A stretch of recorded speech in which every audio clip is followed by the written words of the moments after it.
What's up, everybody? Welcome back to the show. My name is Adam. I am your host. So, on today's episode, we have a few different topics that we're going to cover. We do have a segment called Buy or Sell, which I'm actually going to be debuting on YouTube next week. But for this week, we're probably not going to be doing Buy or Sell just because I have a couple different topics that I want to talk about to start the show. So, first of all, we're going to be talking about a very interesting Instagram post I saw from someone named Rocky Mountain Baseball.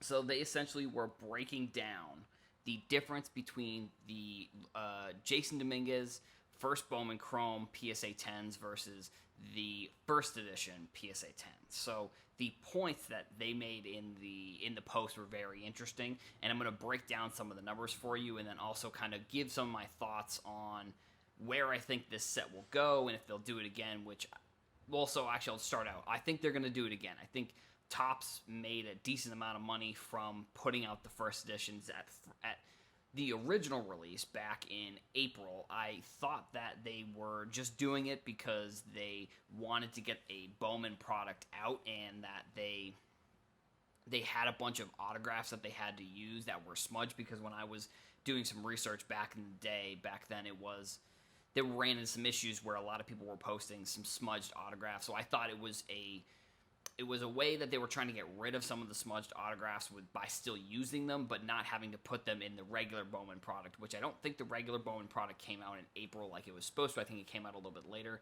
Obviously, in that March, April, May timeframe is where things were pretty crazy because of COVID. So when they first came out with the first edition, it actually was so popular that it crashed the site. This was one of the first products that had come out. I don't think it was the first, but it was one of the first that had come out after everything shut down and after there was going to be announcements that there was going to be some delays on these products that were coming out. So breaking down some of the numbers here. So current price of the Bowman first edition PSA 10 is around $310. And then on the Bowman Chrome, which is the first Bowman from Bowman Baseball, those PSA 10s for the Jason Dominguez are going to be about $150. So they didn't put any information here about the non-Chrome first Bowman that came out of there. But I would imagine, based off of these pricings, that first Bowman paper probably has to be somewhere in the $50 to $75 range for a PSA 10.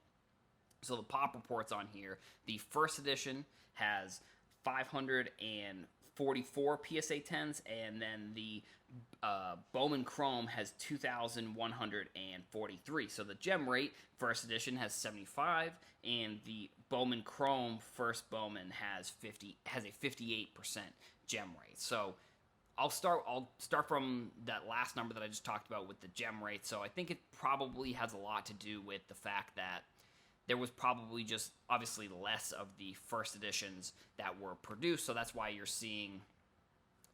So it's less of the first editions were released, and then there was also the issue with some of the Chrome cards. Obviously, you can see scratches pretty easily. I'm imagining with the paper cards, it's not as easy to see the scratches, so that's why I would have to assume that the gem rate is down a little bit. And the one point that I thought was very interesting that they brought up in this post was acquisition costs. So if you look at how you can get the first edition versus how you can get the Bowman Chrome, there are a bunch of different ways that you can get the Bowman Chrome. You can get it from a blaster, you could get it from a hobby box, you could get it from, I think they had gravity packs. I mean, obviously you probably can't find them anywhere on the shelves because it was such a popular product that I'm sure as soon as it was sold, people probably bought a very significant portion of that. But if you look at that compared to how you can get a Jason Dominguez out of the first edition, they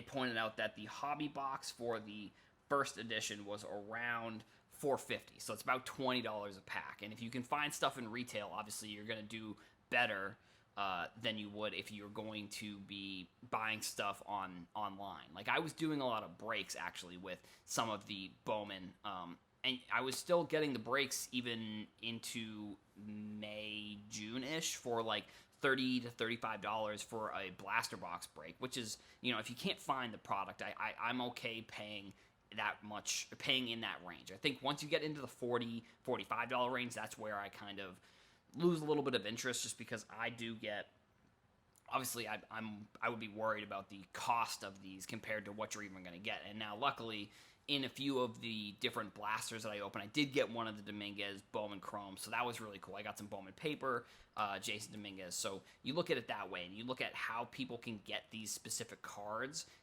or if you compare how they can get the specific cards, not just how they do get them. So it's going to be much more expensive to somehow obtain a first edition Jason Dominguez versus trying to get a Bowman Chrome non-first edition Jason Dominguez. So the acquisition cost was something that they brought up in their post, and I thought was very interesting. I also wanted to bring a point that I've sort of discussed in the past, and that's going to be looking into products and how the companies themselves are promoting them. So, for example, I think the Topps Project 2020 was something that they promoted a lot of, and it was something that I think is still, even though most people may disagree with me here, I still think it's a decent set to look into in the future because although some of these cards have a 10,000 card print run, I think I've talked about this in the past about that specific set, is that some of the artists, like their paintings and their artwork that they produce is much more than what you would spend on one of these cards. So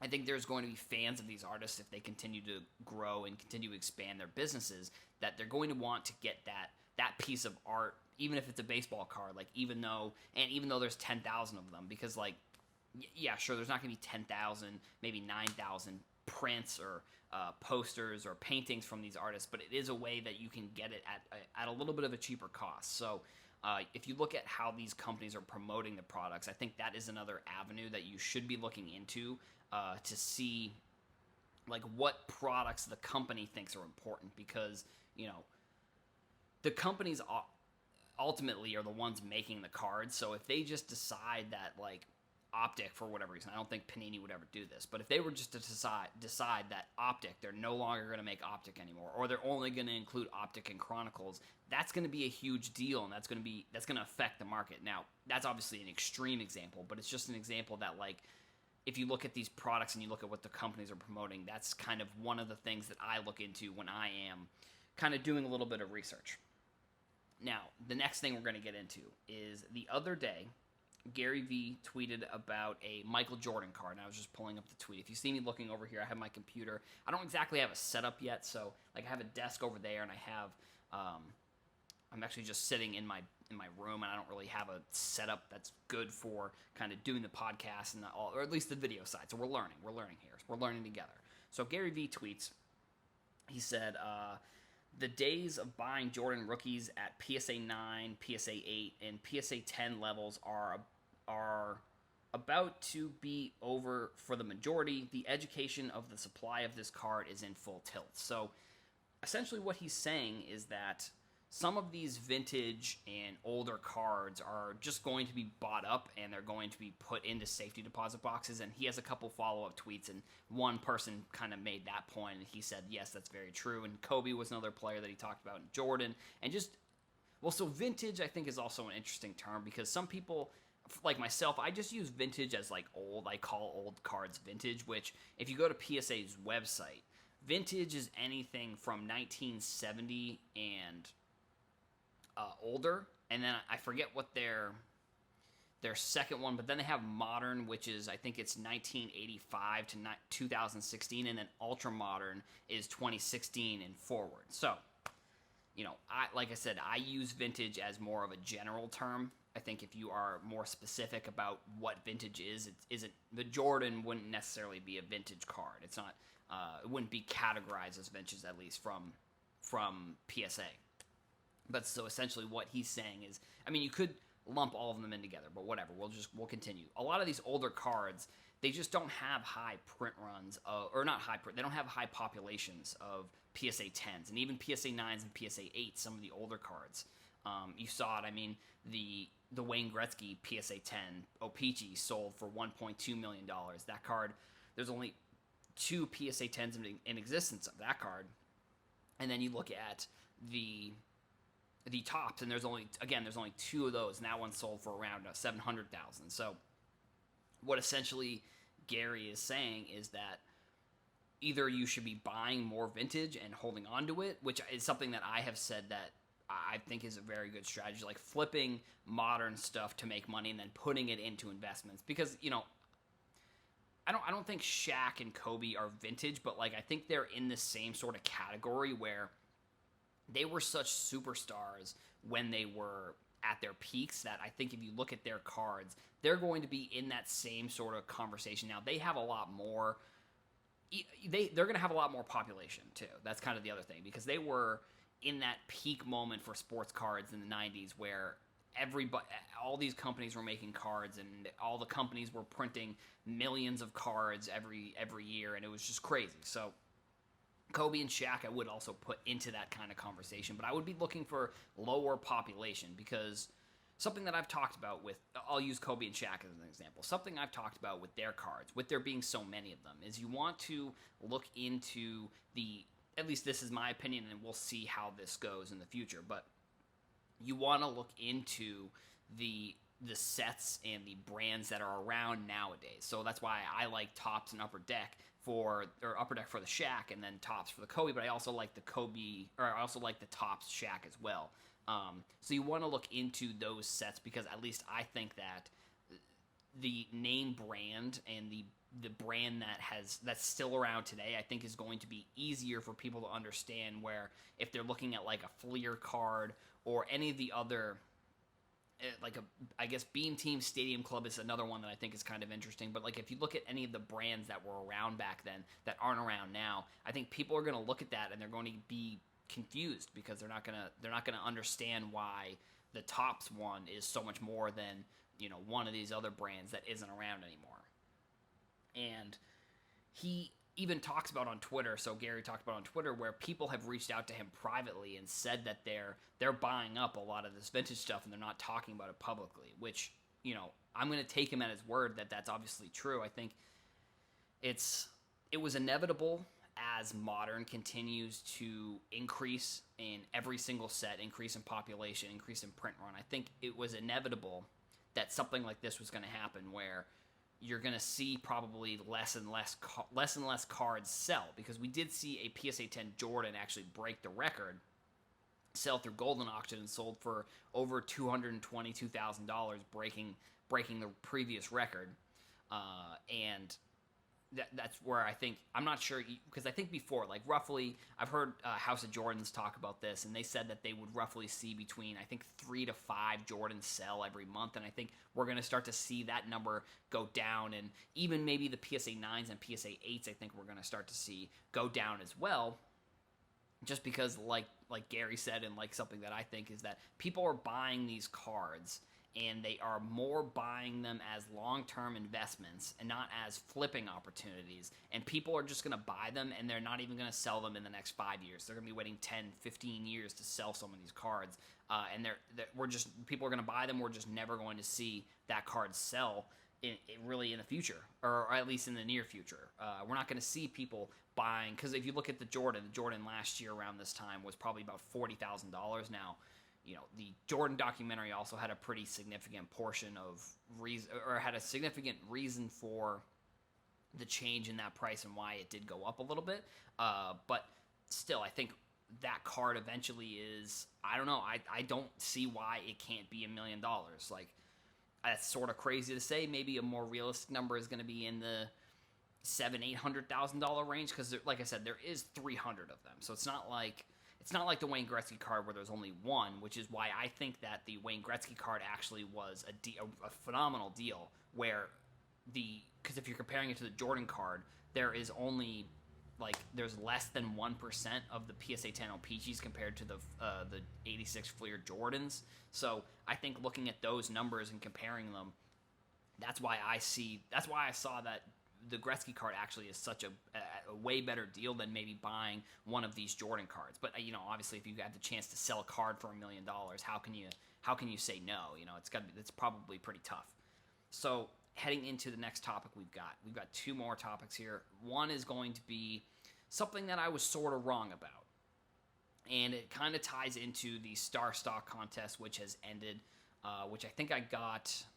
They haven't announced the full the full, and by the time this comes out, maybe they will have, maybe they would have announced it.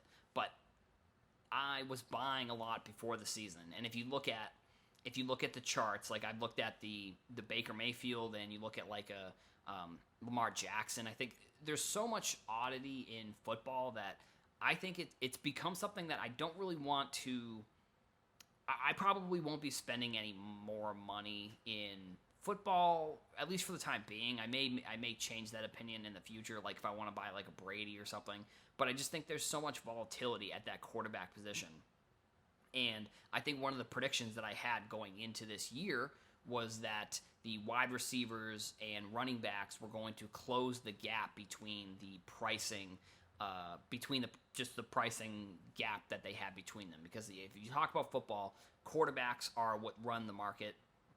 And I've talked about as a reason why I think that may be the case is because the Christian McCaffrey and Saquon Barkley, I think Odell Beckham potentially did also have an effect on this, but I think those injuries affected the running backs and wide receiver markets pretty significantly, because if you were going into the season and you were to say who are the two top players that are not a quarterback that people probably are invested in, Christian McCaffrey is easily in the top 5.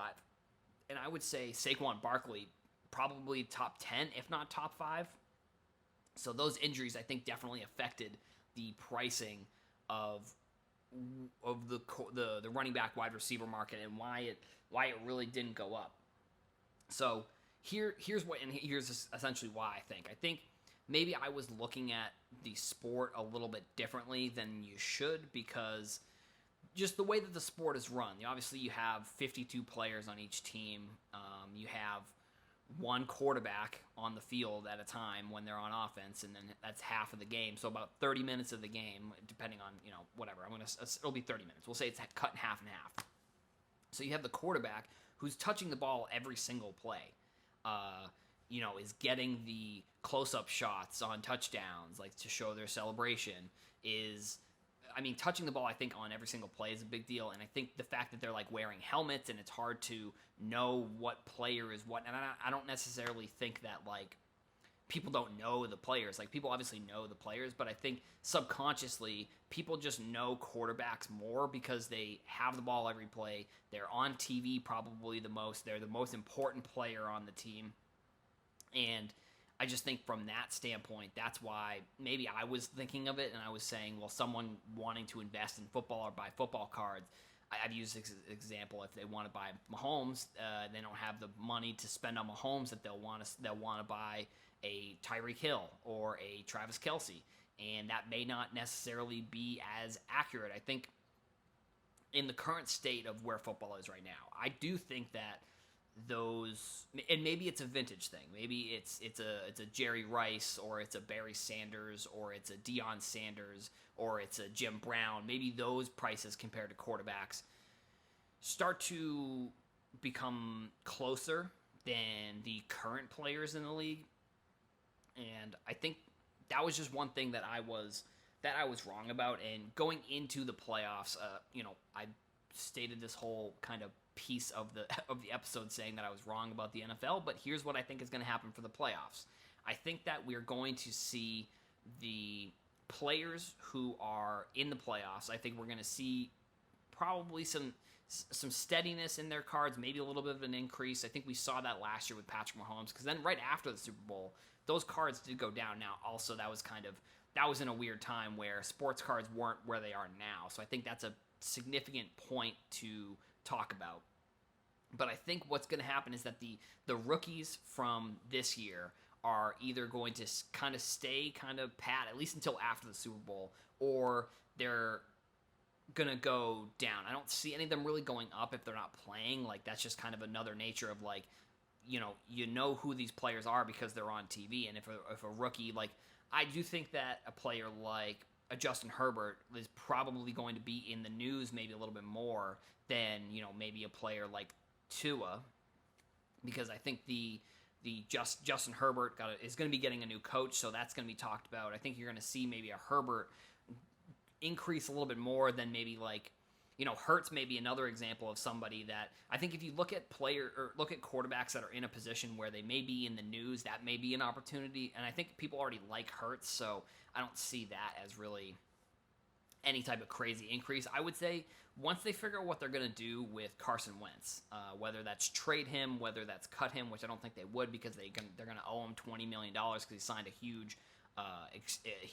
a huge guaranteed contract. I don't think that's going to happen. I think they may trade him, whether that's to like the Colts or whether that's to any of these other teams that are kind of looking for a quarterback. I think looking at the players that are going to be talked about in the offseason that aren't playing in the playoffs now, that's kind of where I see some opportunities. Like I said, Hurts and Herbert are kind of already in that like next level of people investing. So there's that. But I also do want to talk about how it can be pretty dangerous, the NFL. And this is another reason why I probably won't be putting too much of my money into NFL cards anytime soon. Because if you look at like what happened at the end of last season with Drew Lock, Drew Lock was maybe one of the hottest 2019 prospects going into the offseason because he had a few good games at the end of the season, and then he had that one viral clip of him singing, I think it was a Jay-Z song on the sideline. So I talked about that. I'm not sure when I would have. I know I mentioned it on some sort of either my podcast or it was either on Instagram. I forget where I may have mentioned it, but I did want to mention recency bias. And for a player like Drew Lock, the recency bias there, I think is probably more – it was more prevalent this offseason than it was with most players because, like I said, he had that viral clip. And the Broncos were bad this year, so that may be another reason why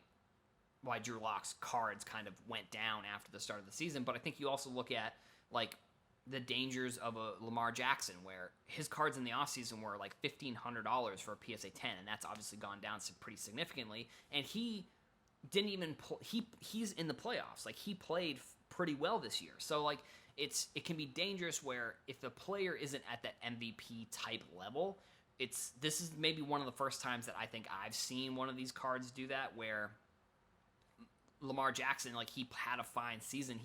I think he was the first quarterback to rush for over 1,000 yards in back-to-back seasons. I think that was the statistic that I saw. So, like, he had a good season, but it wasn't MVP caliber. So I think that's another dangerous thing. I think you also look at the Wentz situation, like I talked about, or you look at the Haskins situation. Like, there probably wasn't the Haskins. I feel like he was one of the players that people were kind of high on. I think going into the season, I think with Alex Smith as the backup, I thought that was kind of an interesting opportunity for Haskins. But clearly that didn't work out. So now he's cut, and he didn't even re-sign with a team yet. So I think I don't know what's going to happen with Stidham as just another example. I mean, there's countless examples of quarterbacks not exactly panning out and kind of either being cut or traded or just not playing well. So I think that's why I'm going to be staying away from investing in football. I think there's going to be opportunities to buy players here and there, but for me, it's just there's too much uncertainty with if you're not buying a Mahomes or you're not buying like a Peyton Manning or a Tom Brady or an Aaron Rodgers or Russell Wilson. There's so many quarterbacks I think in the league which Peyton Manning isn't in the league anymore, but that's beside the point. There's so many quarterbacks that are in the league right now that I think have much higher floors than some of the riskier investments that you could be taking. So now we're going to go into the last segment, and I think it's an important one if you are looking into basketball investing. It is a few different websites that I'm using to do my research, and I think it's important not to follow what other people...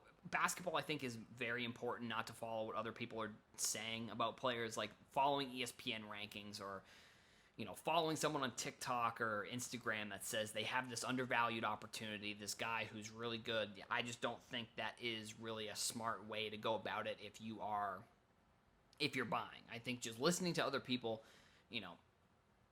I think there are opportunities where listening to people and listening to their rankings are good, but I think the content that is a more investment oriented sometimes, I think I don't know. I've been thinking about this on TikTok more often because I see a lot of people talking about investing in sports cards on TikTok, and they're saying they have this investment opportunity and they have these cards that they think are cheap that they think are going to go up.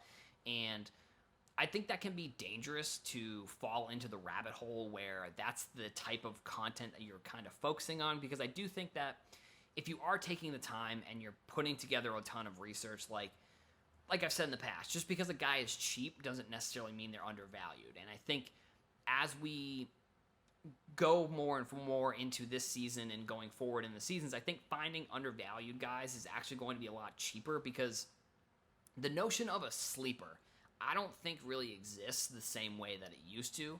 And that's why I also think that sometimes if you can find those sleepers, they can really boom or bust you in a way where you can really find a guy who actually is undervalued and not just a guy who is a cheap 30 cents to $1 for their prism. Like, I think there's a difference between finding someone who actually is worth it and then just taking the advice of someone who maybe isn't thinking through the whole process and maybe is just trying to create content to create it, and I can definitely fall into that trap as well sometimes, where I have an idea or I have a concept or I have a card that I like and I talk about it, and I talk about it being undervalued. I talk about being good price for the future. So I think that you can easily fall into this trap where someone can get really excited about a card and that can make you excited, or you can see a highlight, or you could look at some ESPN list or some list of rankings and say, oh, well, so I agree with this list because they have so-and-so at the top, or you could just say I disagree with this list because they don't have so-and-so in the top 10 or top 5 or whatever.